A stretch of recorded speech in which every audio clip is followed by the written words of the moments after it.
Hey everyone. So this is a special episode. It is quickly edited because I didn't have much time to do much edits. There's no music either for the same reasons. So I guess you all know what we're going to talk about anyway.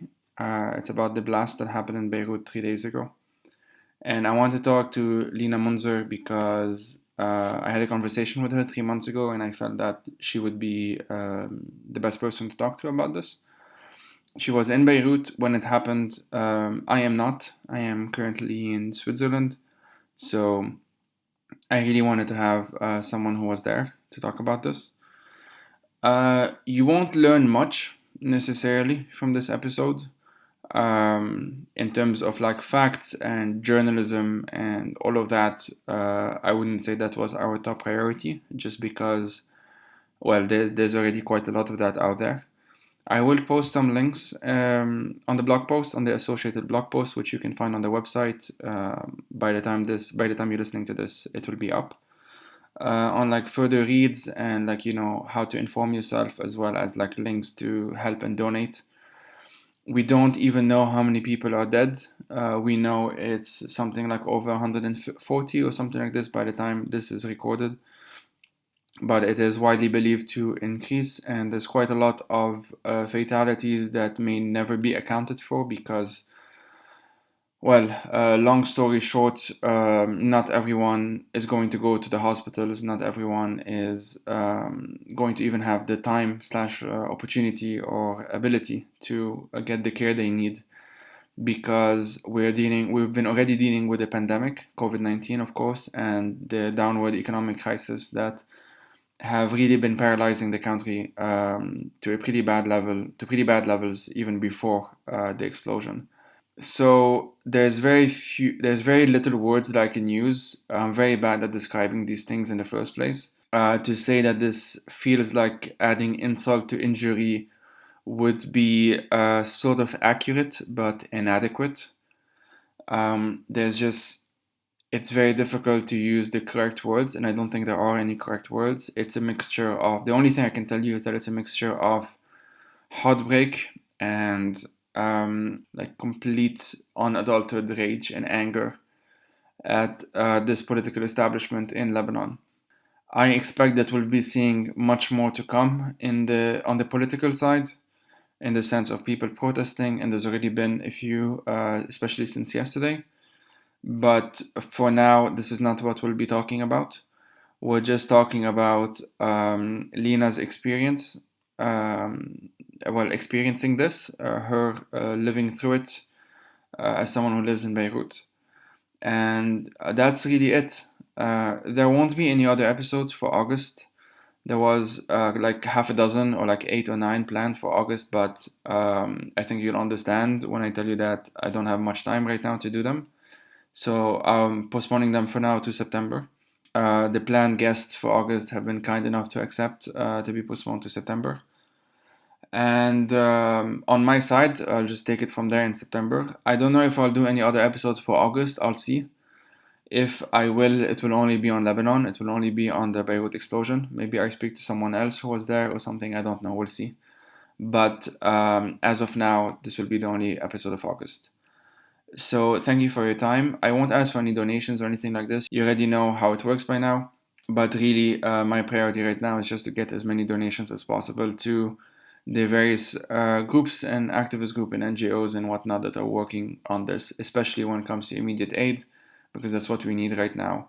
But there will be quite a lot of long-term work to be done as well, which I think we cannot rely on the so-called international community to do for various reasons, which maybe we'll get into at some other point. But in any case, thank you for listening. I hope you share this. And if you are listening to this from Beirut, know that I'm thinking about you quite a lot. I have no choice. My entire family is there. And I won't say things like we'll get through this. I won't say things like tomorrow is a better day. I can't make any of these promises because we just don't know. We don't even know if this political establishment is going to be held accountable. That is really up to us in the end, and I know that we are fucking exhausted. So that's all I say. That's all I'll say for now. For more information, as I said, there will be more stuff on the associated blog post. If you want to find out about what's been going on as well, I will try my best to continue to update on the Twitter account, which you can find at Joey Ayub. That's just my first and last name on Twitter. And yeah, thank you for listening. Tab, let's just start with you introducing yourself, if that's okay. We'll take it from there. Sure. My name is Lina Mounzer, and I am a writer and translator. Lina, I mean, most people, I mean, I think everyone already knows what we're going to talk about now. So let me start with a very stupid and subjective question. How are you? I'm not good. I'm not good. I don't think I'm coping very well, but I don't know anybody who's coping very well. It's, yeah, I think the first day I was in complete shock. The second day I woke up crying. Yesterday I was kind of numb. I think because I went to Jemaize and Maram Khayl and like parts of Ashrafiyeh. I was just really numb. All day actually yesterday.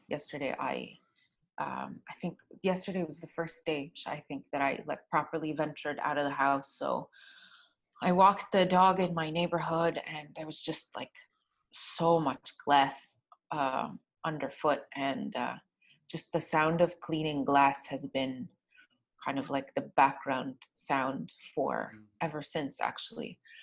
It happened, and there was just so much glass. I was like, it was a very bad idea to walk the dog. She just, she just needs to pee and poo and go home now for the next. And there's like, it's very precarious. There's like glass that's sort of hanging out half out of the windows, and you have to cross the street back and forth. But I mean, the destruction over there, like near the port area, is just unbelievable. It's, I thought my neighborhood was harder hit, but harder hit, just relatively. I'm realizing that it's like a very slow, it's almost like my brain is very slowly absorbing information, and I'm starting to realize like how incredibly massive it is. The thing is, like, we live in Batraqiye and we have a clear line of sight to the port. يعني ما في شيء بيناتنا. Sorry, I'll speak in English. There's nothing between our building and the port. And now I was just looking. Somebody did like what's it called? Hala, I just saw it on Twitter. It's they did like a resonance imaging or something of the blast that shows you the shockwave.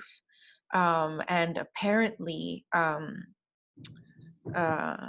it's like a blast analysis of the explosion, and the blast was asymmetrical. Apparently, like it went much more like towards the east and south because of the grain silo, which exploded. And so like it shielded basically like towards us, more or less shielded. The building in front of ours, it's totally devastated. I mean, again, no, I use that. It's not like Jemaize Maram Khayl. It's not, it's just like everything is blown out, and there's like balcony railings twisted out of shape. And, I don't know, I guess like the shockwaves, the way that it's like you can't, you don't know how they're going to be absorbed. And hatta with us, there's like floors that are not our building, the building across from us. Like there's certain floors that are, the ceiling came down, and other floors that like nothing broke.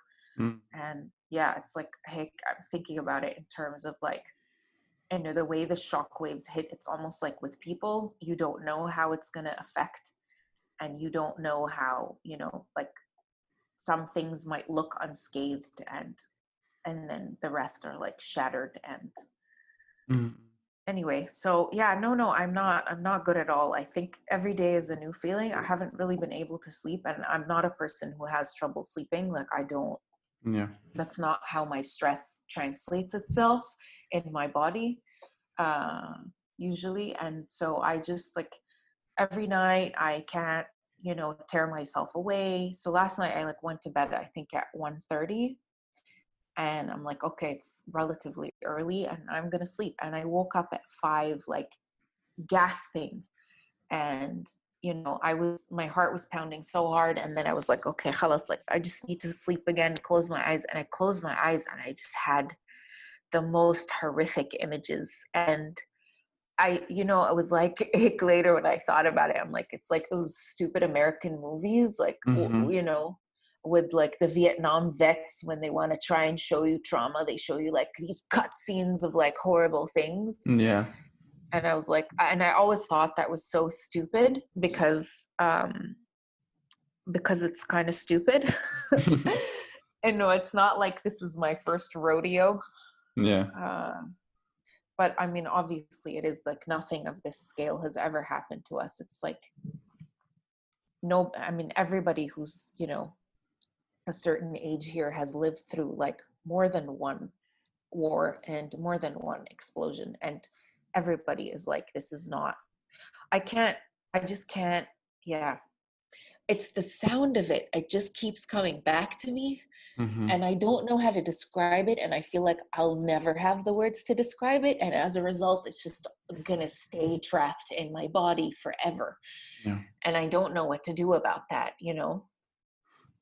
I mean, I heard the sound via video. Obviously, I'm not in Lebanon, so I wouldn't be able to describe it either.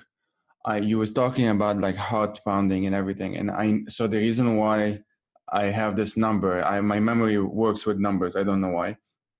It's very visual and very numeric. Mm-hmm. And I know that the blast happened at exactly 6:08:18.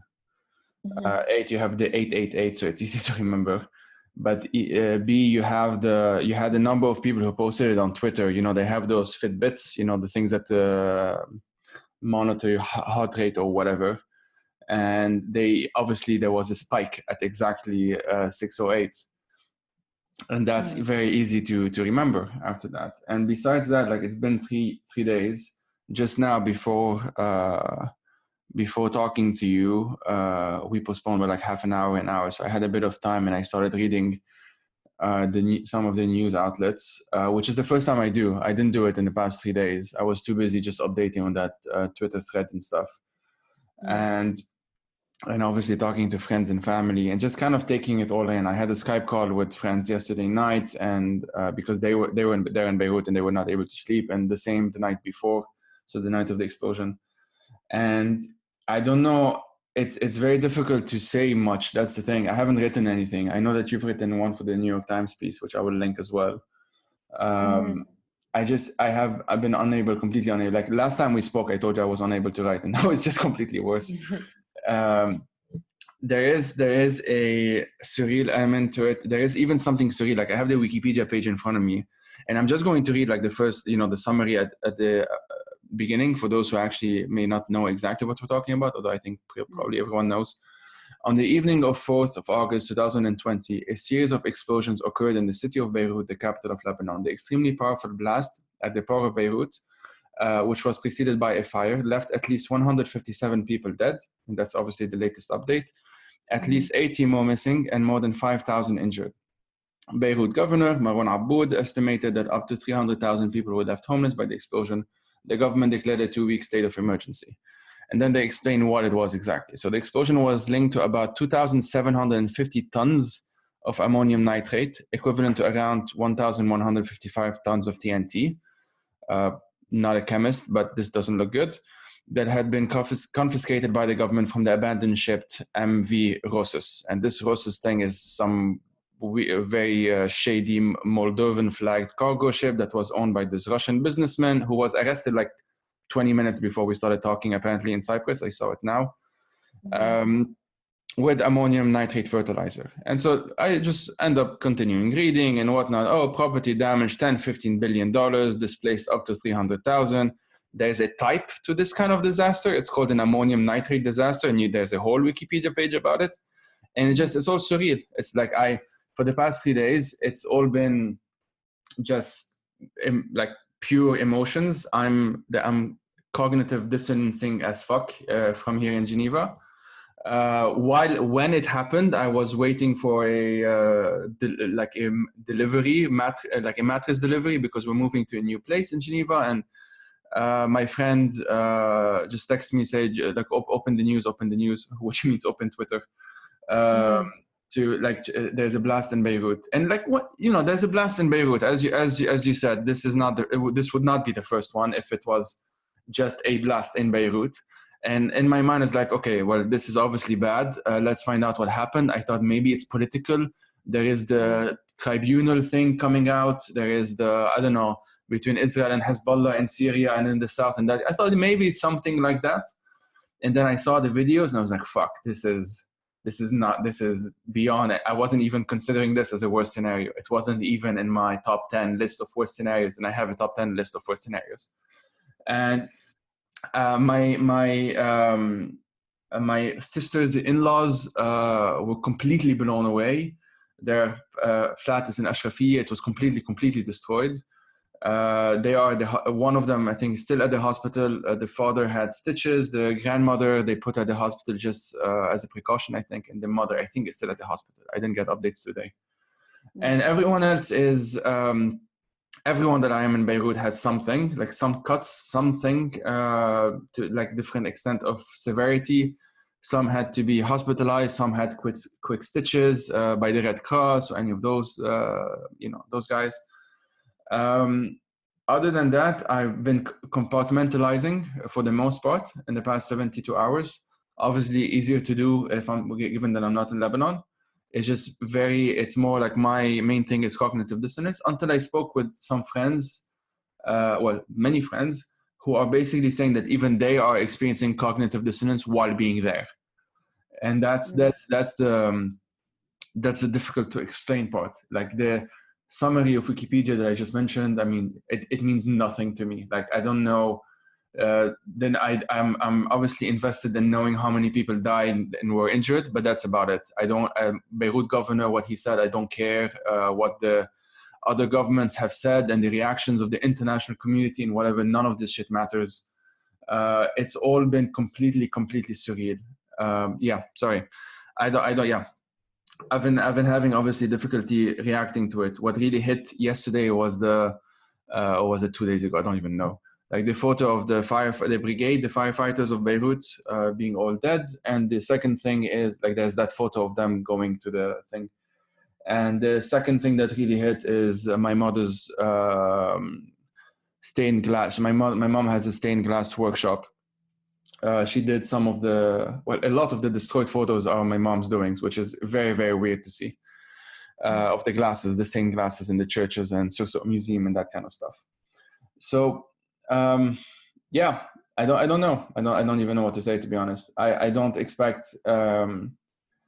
We know that this is going to get worse in terms of injuries and fatalities. I don't think anyone is in denial about this, and that's like with COVID-19 taken into account, obviously. Or the immediate relief probably, I mean, obviously helps, I guess. I'm not saying it makes no difference. Of course, we need immediate relief and aid and shit.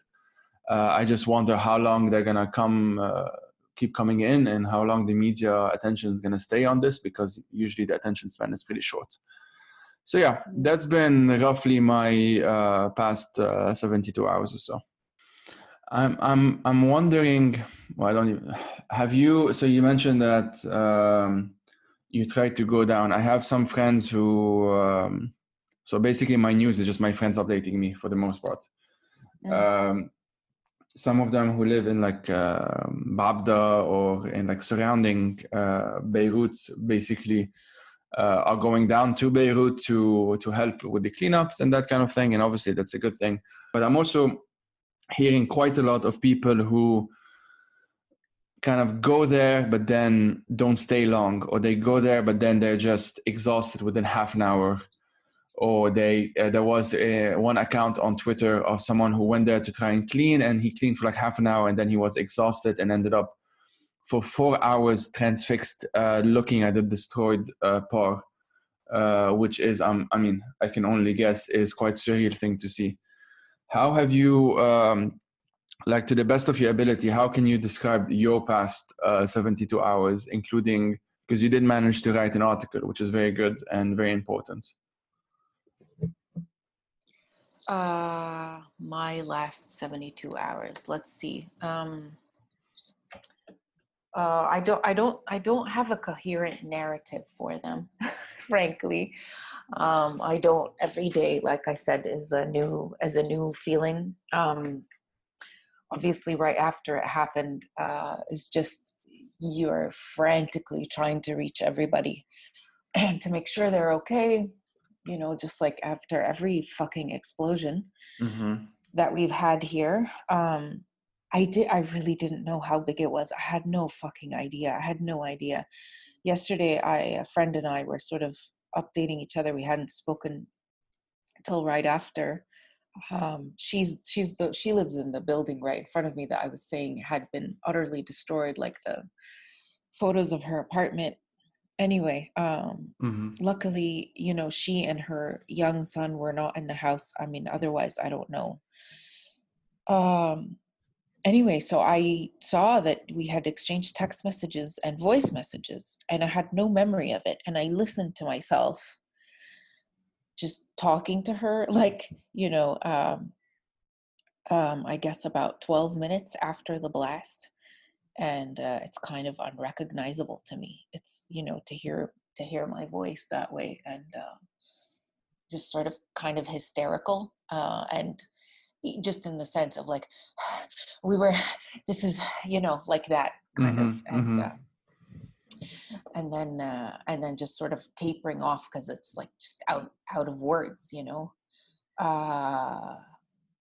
Anyway, so the first night, and then the next day I was very sad. It was the first day that I was able to cry, but I was like basically crying off and on all day. And then yesterday, I don't know. I really don't know. It's like my memory is not working.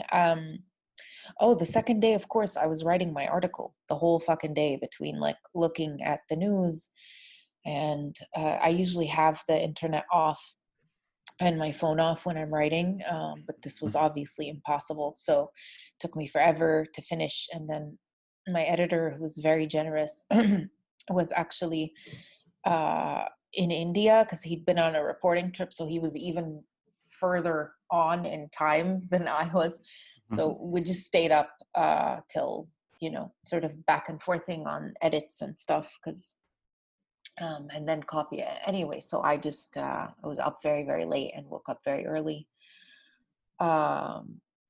Anyway, I had written an article about the economic crisis that should be out like in the next few days. So I came in, I had to like sort of go through edits and do that. That's also why I postponed a little bit this morning. So to tell you the truth, the work has been very cathartic. Like it gives me something to focus on, and it gives me, I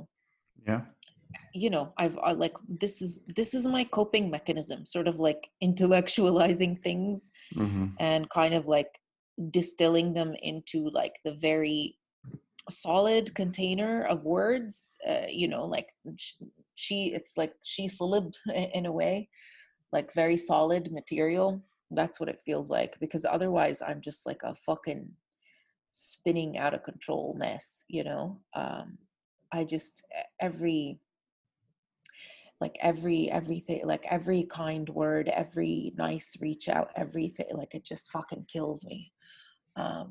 Yeah, anyway.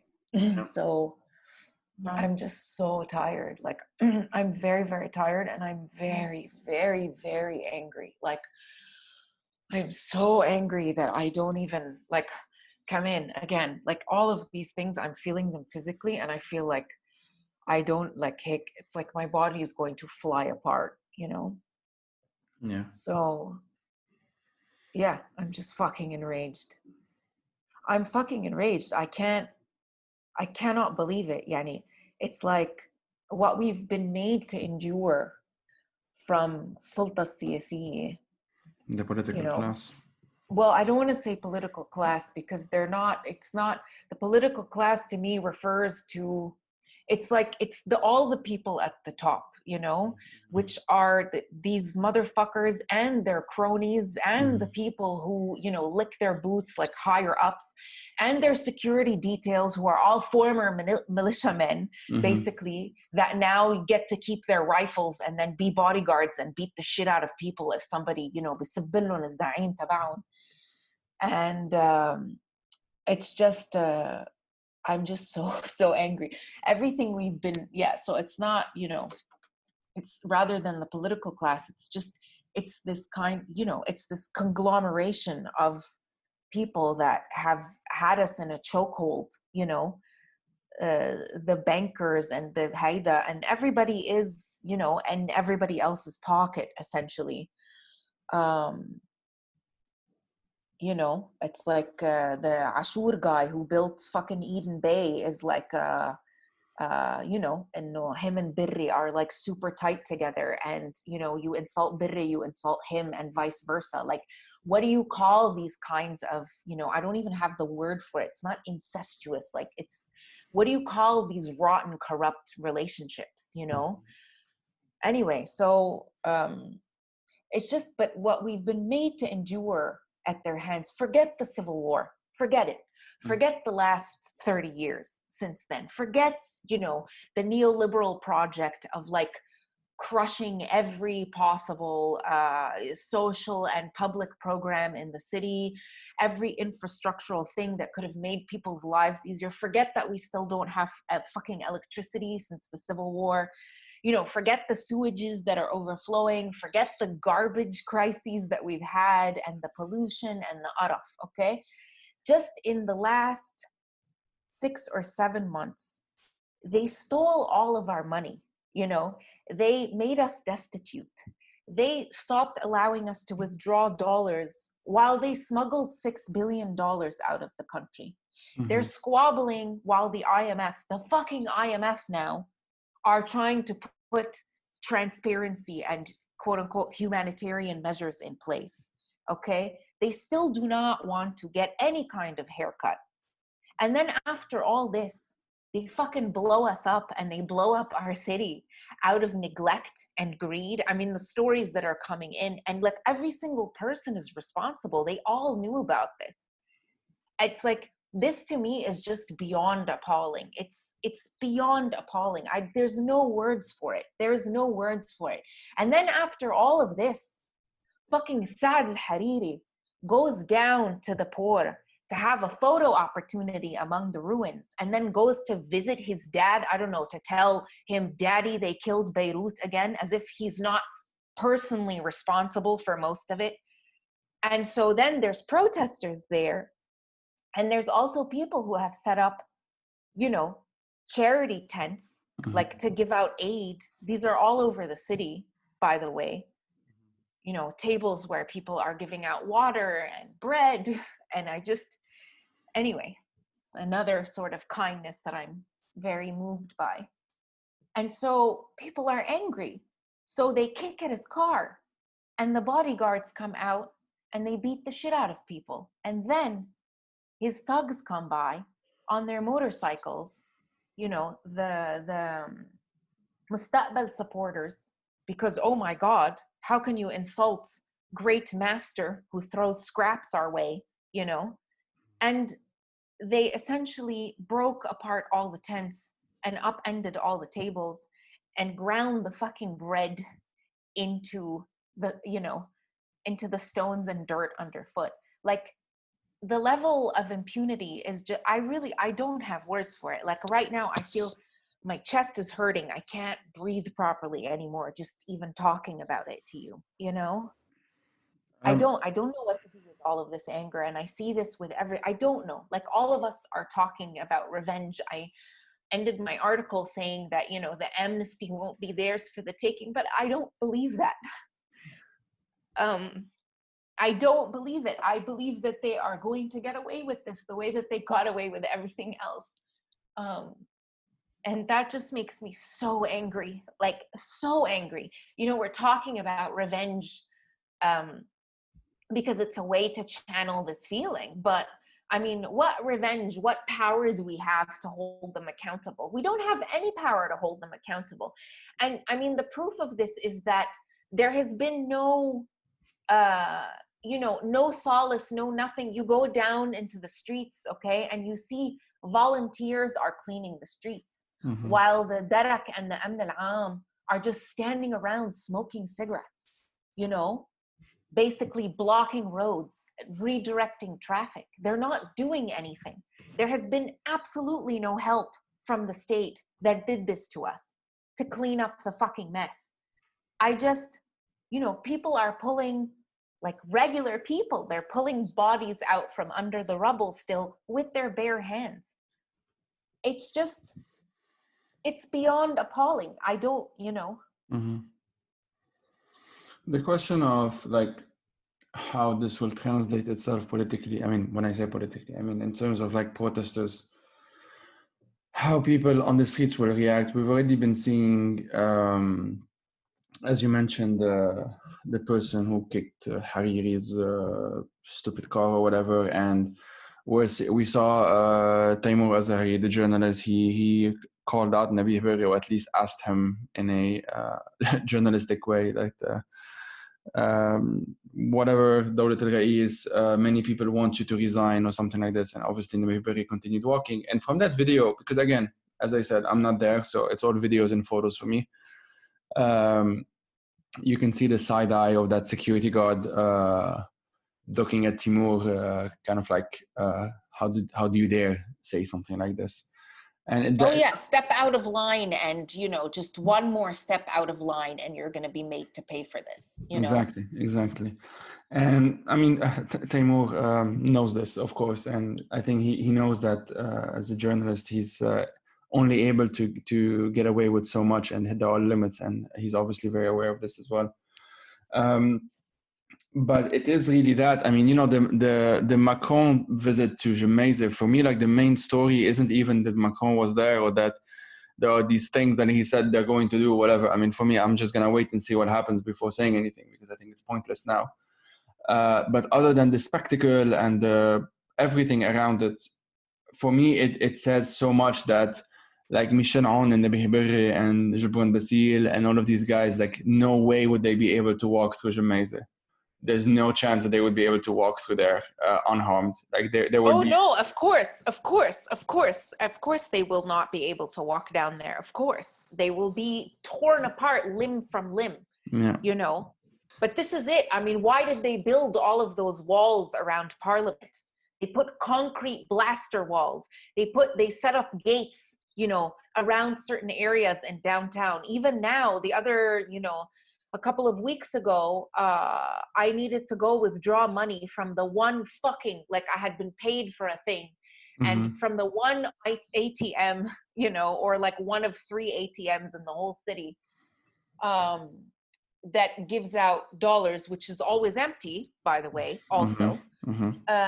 And so I wanted to walk down Parliament Hill, because it's kind of a straight shot from my house down there to Aswat Beirut, from like up the hill.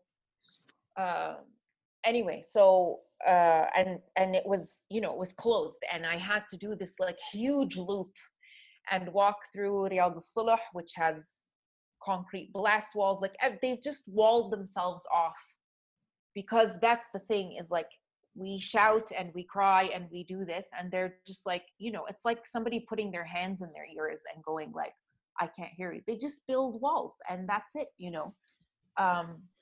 That's why. How do you expect these people to be held accountable? I mean, I don't. That's why, like, there was a number of people who were asking me on Twitter, like, how can, I think they were talking about Nabih Berri and Michel Aoun, specifically the two main figureheads right now. Not that they're the only figureheads, obviously. Like, how can they look at these footage and these videos and stuff like this and not feel anything? And I responded, I don't know if they're watching these videos. Like, you have no evidence that they're watching these videos. They definitely felt it. They were close enough. But that doesn't mean that they are sitting like I've been sitting for the past 48 hours or whatever, just scrolling down Twitter and seeing what everyone has been reacting and the names of the dead at the poor and this worker and that nurse and this. It's not that. That's not like it's honestly. I genuinely believe that it's more similar to like a Trump-like scenario where you have some of his minders around him showing him certain things and not showing him everything. Minus the Twitter part, obviously, because the people in Michelin don't know how to use Twitter. But the level of anger that I've seen is something that even honestly friends of mine that I know are not particularly active in any real meaningful way. I mean, they've participated in protests because they felt it was their duty and everything. So I guess they are sort of quote unquote political.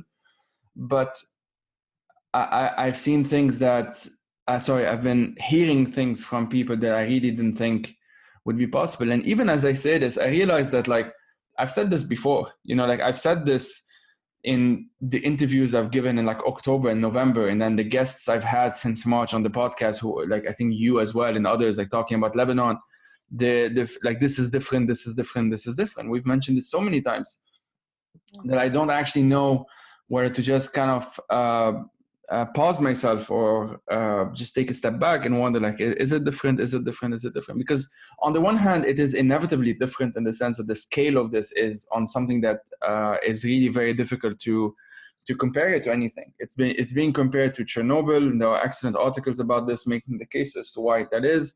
I know some people have compared it to Nagasaki and Hiroshima, although I don't think the comparison is quite good on that front. But like, comparisons are always bad in any case. Like, it's not like there's a perfect comparison. But the Chernobyl comparison, what's salient about it is that Chernobyl, its impact, it's the disaster, the levels of it could have been prevented. Like, there are certain things that could have been done to have actually prevented the level, the scale of the loss that followed.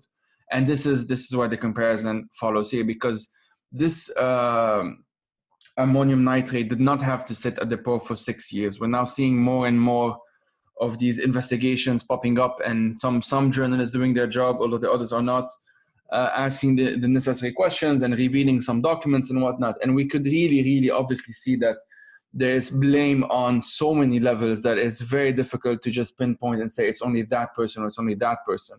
Which is why, as you mentioned before, and I have to tell you also, sorry to interrupt, but what I want to say is, I mean, knowing what we know from this country, they've like arrested a bunch of people, put them under house arrest, and كشفوا السرية المصرفية, like they've lifted banking secrecy on the accounts of like a bunch of like higher ups at the port. Yeah. These are scapegoats. I agree. This is what happens with our political class. Anytime somebody is arrested, this is because they've decided, that this is a scapegoat. The way that I imagine it, honestly, is like, again, in like those mafia movies where this sniveling piece of shit walks into the boss's office, and they're like, sorry, I'm going to have to whack you. And they're like, I'm sorry, boss, I didn't mean it. I didn't blah, blah, blah. And it's like, well, someone's got to eat lead for this, and it's going to be you. That's how our political system works, because it functions like a mafia, on every level it functions like a mafia. So on this level as well, it functions like a mafia. If anybody is arrested, if anybody is ever held accountable, if anybody goes to jail, it's only because the rest of them, to save their asses, have decided, you know what, these guys are disposable. That's basically it. Yeah, absolutely. Of course, I agree with that. I'm just trying to, and I don't even know what I'm trying to do, to be honest. What I've been doing for the past 72 hours anyway is just trying to put things together in just one thread. This is how I cope. Whether it's healthy or not, I have no idea. But it seems useful. It's getting some information to people who otherwise are getting quite a lot of fake news shit.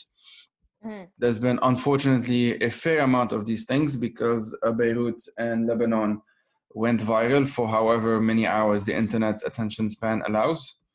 We got a goddamn like icon next to the hashtag. Yes, I know. There's a heart. There's a heart with the flag. It like, it makes my skin crawl. I don't know why it enrages me, but it does enrage me. I know that it's supposed to be like, it just enrages me. Anyway. Yeah.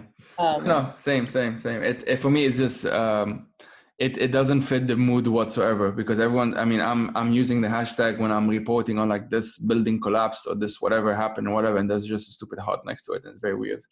it's not just that, it's this kind of hashtag garbage, okay? Like even with the Me Too movement in a way, but like what it does is it depoliticizes everything. You know, it like reduces it, it flattens it, it turns it into this thing like, oh, haram, the people of Beirut, they are suffering. There are reasons why we are suffering. There are reasons, there are people, there are things that happened. And it's like all of it suddenly gets lost like underneath the vagaries of sympathy. And I'm very grateful to people for their sympathy and their empathy. But at the same time, we need prosecution, we need accountability. Salim Haddad and Taimur also said this on Twitter, both of them. This is a war crime. This needs to be prosecuted, and this needs to be spoken about as a crime against the people by a sulta siyasiyya. This is not an accident. It is not an accident. It is a crime. And people are not allowed to say, Wallah, I don't have responsibility. I was talking to a dear friend of mine this morning because, he's in Oregon, and I just woke up at 5 and I was like, I need to talk to someone. And so I know that he keeps odd hours. Anyway, so I just said, are you awake? And, we spoke to each other, and we both cried on the phone at various different times. I wrote about his dad being buried under the rubble, and for him it was like he could have lost his father. Anyway, so yeah, we were talking, and he's a lawyer and he does international law, and he, I mean, obviously it's like you cannot say I'm not responsible because I was ignorant. Like that's not a legal defense in any way. It's not a defensible position in any way. You still legally are held accountable. And he was like, there are mechanisms in place that give this a kind of language, that place this crime in a kind of context. And I feel like this is really very important, and I don't want this to be depoliticized, like not on the local level or on the international level, because frankly, we do need, to a certain extent, some kind of international help to be able, to hold them accountable. Not that I believe even in the charades of these kinds of things, but mabarif, even symbolically, quote unquote, even symbolically, yes. How do you take them to court? They need to be dragged to court, and made to answer for this, and not just those fucking Fredo scapegoats, Yeah. Don Corleone needs to go to jail. Yeah, that's anyway. Can I just tell you something? I know we're recording, sure. But I kind of need to wrap up because I feel like I'm on the verge of a panic attack. No worries. Let's wrap it up. Underslept. My fingertips are going numb. I'm just sort of, I need to like maybe like now put on some YouTube videos and watch people make soap. That's kind of I try to relax, I watch like people make soap on YouTube. No worries. Let's just wrap it up. I think I need like a couple of hours. That's fine. Tab, Lina, thanks a lot for your time. Like this, I know this is very difficult and you have other things to do now. Just thank you for sharing this time with me. I will try and add some additional commentary or whatever, some reflections on my own later on, and put them all in like one episode at some point later today. Thanks, Joey. Like as I told you actually when we were messaging, I'm happy to do this. I've gotten a lot of media requests, and I understand that journalists like want to speak to people, and especially if someone has written about this, they're like, okay, but I'm not in a position to speak to this. Like, I don't consider myself a journalist in any way, shape, or form. And I also feel, which is what I felt during the Thawra as well, that I, like, obviously I write in English, so I'm writing toward or to a foreign audience, but Mm-hmm. I'm always writing with, you know, fellow Lebanese people or fellow Arabs in mind as my primary audience. And I think of the foreign readers as people who get to eavesdrop on that, you know. But I always think, like, you know, how how would we phrase the things to each other, you know?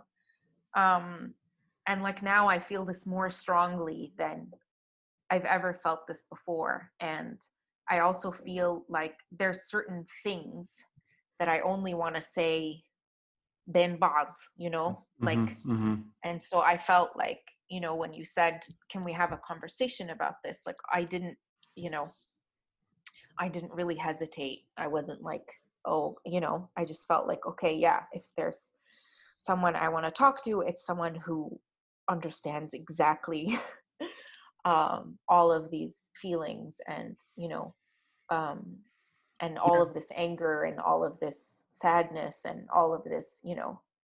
Yeah, yeah, same here, same here. I wanted to talk to someone else who knows this, but also someone who's in Lebanon right now to make the contrast as well, for whatever added value that is. But yeah, yeah, yeah. No, that's really it. Thank you a lot for your time. Thank you, Joey. Yalla, have a Well, good day. you too, you too. I know, what a ridiculous thing to say, right? Sorry, And that was me on automatic pilot. Have a, yeah, have a have a forgetful day. What what can I tell you? just go watch soaps now. It's fine. I highly recommend, by the way, to everybody or anybody listening, like, soap making videos are incredibly soothing. I have a Anyway, number of cooking channels I watch as well from time to time. God, I love cooking channels as well, but like I watched so many of them during quarantine and ate so much as a result that, like, I can't, you know. Anyway, yeah. طيب. Yeah. All right. Yalla, take care. You too. Bye.